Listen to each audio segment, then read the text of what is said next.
Friends, comrades, fellow citizens of the world.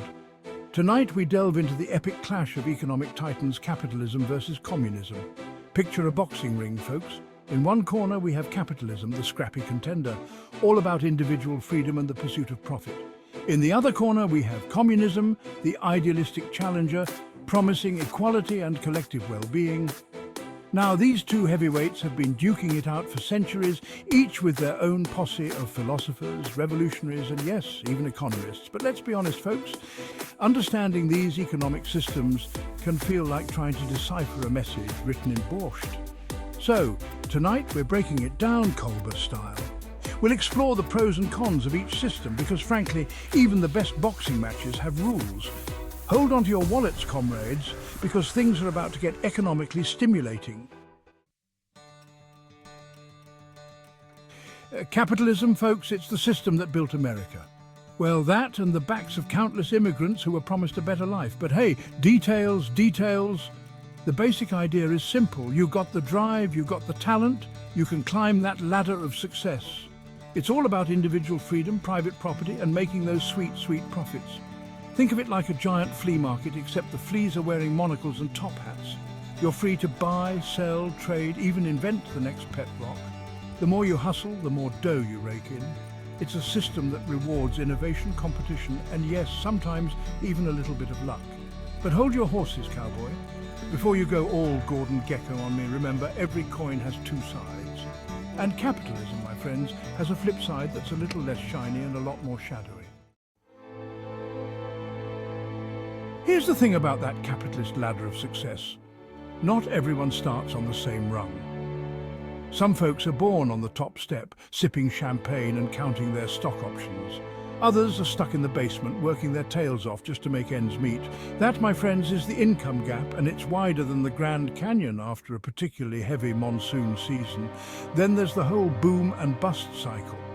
1 minute, the economy's hotter than a jalapeno eating contest. The next, it's colder than a polar bear's nose, and we're all stuck in the Great Recession, wondering what hit us. And let's not forget about worker exploitation. Remember those folks in the basement? Sometimes they're treated worse than stepchildren at a magic show. Long hours, low wages, and working conditions that would make a safety inspector faint dead away. Capitalism may be the engine of prosperity, but it's got a few sputtering cylinders that need some serious attention. Section 4. The promise of communism, equality and security. Now let's hop over to the other side of the ring and check out communism. This system is all about sharing, caring, and making sure everyone gets an equal slice of the economic pie.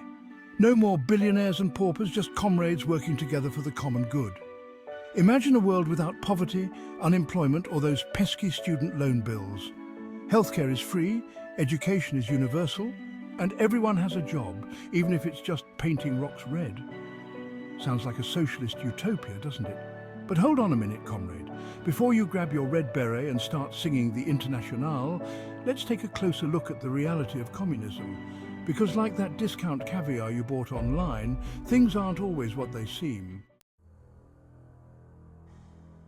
Section 5. The reality of communism, stagnation and oppression. Here's the thing about communism. It looks great on paper, but in practice it's about as successful as a screen door on a submarine. See, when everyone gets the same rewards, regardless of effort, it kind of kills the motivation to excel. Why invent the next iPhone if you're going to get the same ration card as the guy who sweeps the factory floor? And then there's the whole government control thing. In a communist system, the state owns everything, and I mean everything.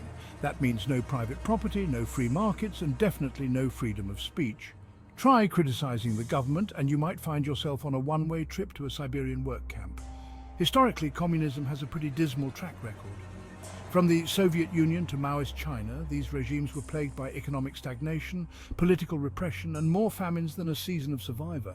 Not exactly the workers' paradise they promised, eh, comrade? Section 6, Capitalism versus Communism, a tale of two systems. So there you have it, folks. Capitalism, great for innovation and wealth creation, but terrible for equality and stability. Communism, good in theory, but disastrous in practice. It's like choosing between a root canal and a tax audit. Neither option is particularly appealing. Take the Cold War, for example.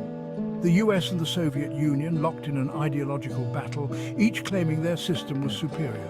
Millions of dollars and rubles were spent on weapons, propaganda, and space races, all in the name of proving who had the better economic model.